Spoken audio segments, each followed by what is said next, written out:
You are a focused, powerful force of nature, aren't you?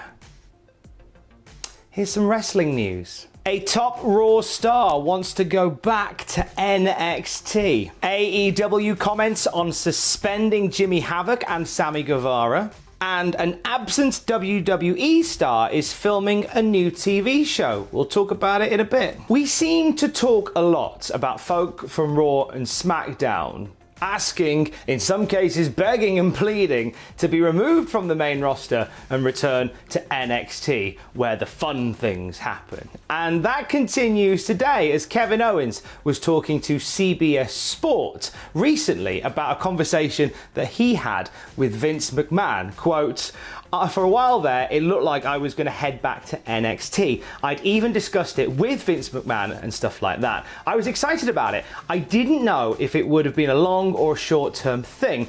I've been vocal about wanting to go back there because I'd love to make it grow even more and help make it as big as it can get and make it so we have 3 brands that people know about. I would love for people to be just as aware of NXT as they are as Raw and SmackDown. I would love to be a part of that, but some decisions were made that I had to stay put on Raw and SmackDown. That's fine, but I'd love the chance to go back. I talk to Triple H pretty regularly, and we bring it up once in a while. It's just about timing. There's a lot of opportunities. The landscape of WWE is changing quite a bit through this situation, and I think it's going to keep evolving.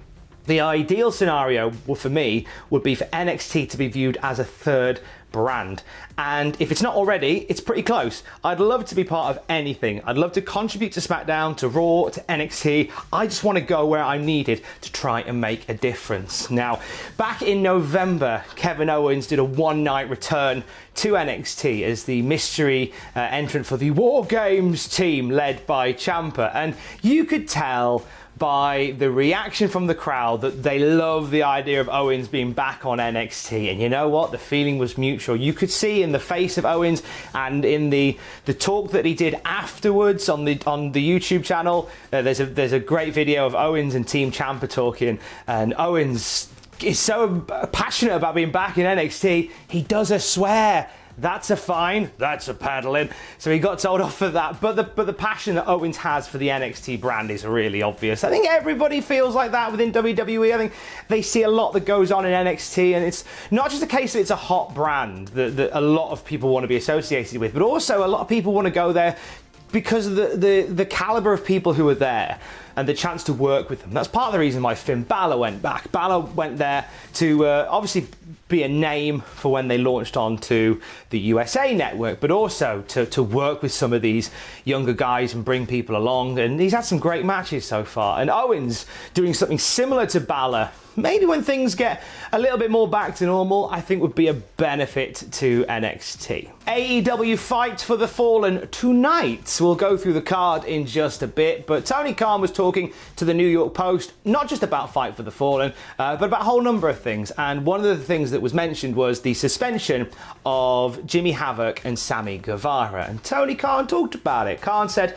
I suspended them both. Very different situations. I just needed to address both. We are addressing both. I think Jimmy really needed the counselling. If and when he were to wrestle again, the most important thing for himself and everybody here is that he sought treatment and counselling. When he asked for that help, we're going to help him. With Sammy, I think the right thing to do was to suspend him. The comments he made were horrible. I can't defend them. He's also done a different kind of counselling, and he's in a different kind of coaching. Everybody here, male and female, pretty much up and down the roster that we talked to, felt like Sammy had no history of this kind of behaviour. Really, people were shocked that Sammy had said what he said. Certainly, it's an old clip. This is all, of course, referring to the audio that appeared from about 4 years ago when he said something derogatory on a podcast, and that got highlighted recently, and that is where we are. I never had an opportunity to address it, says Tony, but because I didn't know it existed, and neither did anybody else, or if they did, nobody told us. For both of them, we really needed to address the situation before talking about what to do in the future afterward. I didn't want to rush into making a decision on either person, so it felt like until I had all the facts, suspending was the right thing to do. Then I could make whatever the right decision is.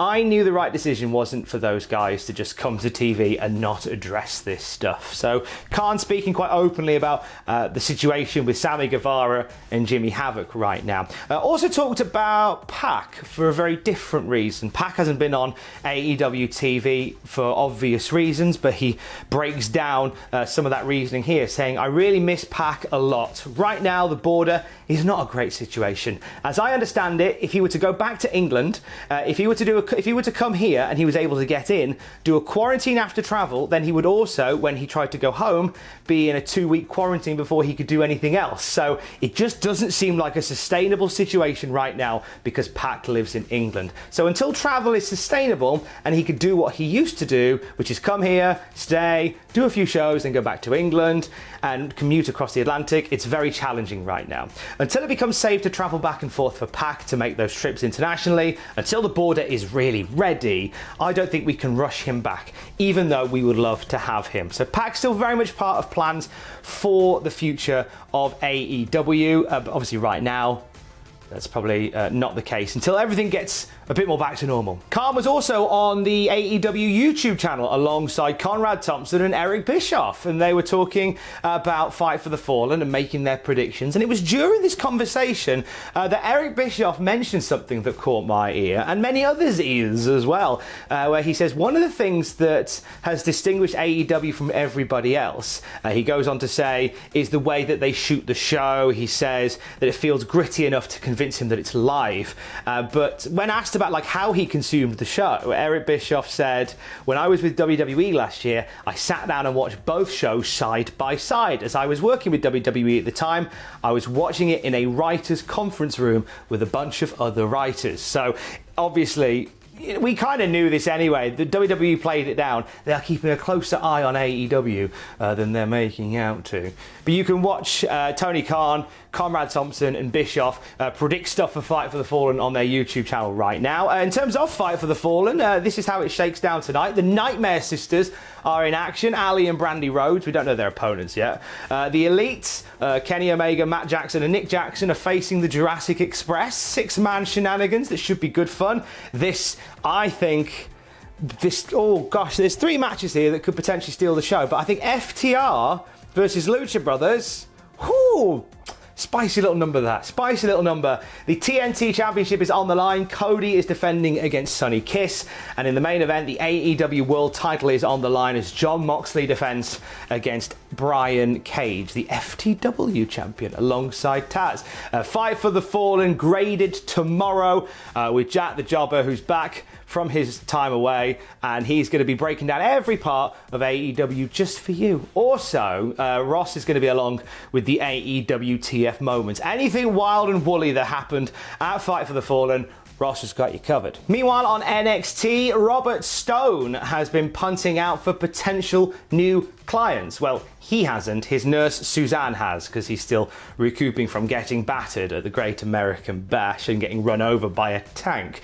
And somebody mentioned in a tweet where the question was asked who should join the Robert Stone brand, somebody mentioned Melina, former Women's and Divas champion Melina, getting a nod. And Robert Stone replied saying Melina would be a perfect fit. Well, Melina has replied as well. Melina tweeted, Melina, a name that needs no introduction or help build, my friend. But being an entity like no other, I can take any venture and make magic with it. So if you want to turn ordinary into extraordinary, call me. I accept no less than success. To which Robert Stone and Aaliyah are both delighted at the prospect of Melina coming in. Now I'm sure this is just Twitter silly buggers, because I know Melina is a part of NWA Power right now. She's been doing we don't know what the state is of NWA Power, unfortunately, but up until recently she was doing a lot of stuff on there.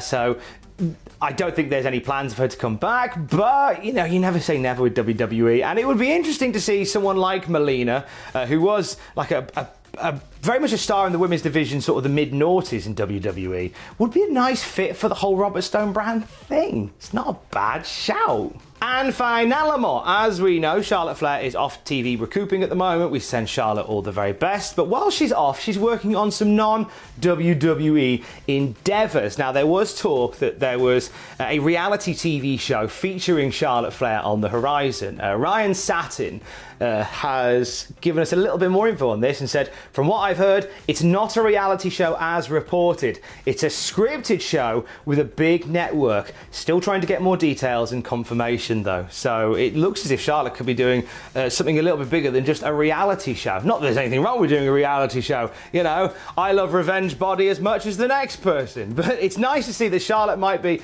perhaps doing something a little bit meatier on a bigger channel. You'll know what Charlotte's doing soon enough, because during one of those commercial-free episodes of NXT, it'll just appear along the bottom of the screen, plugging the TV show. I like when they do that. It gets round ad breaks, I guess. Best of luck to Charlotte. That's your news for today. On the Cultaholic YouTube channel a little later on today, with Slammiversary this weekend, we've gone through every single teased return / debut for Impact Wrestling, and we've gauged how likely it is they're going to be there. 20 plus names discussed in this video, and it'll be on the YouTube channel a little bit later on. In fact, it's a Wednesday, it's quiet. Just wait there until it appears. I'll wait with you.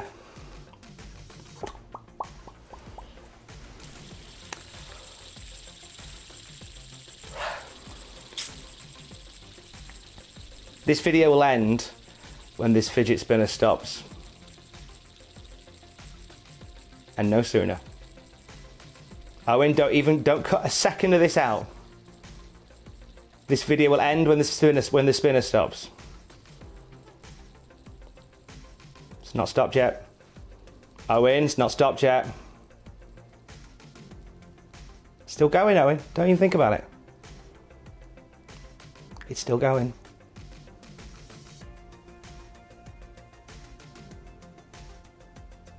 Still going, technically. Love you, bye.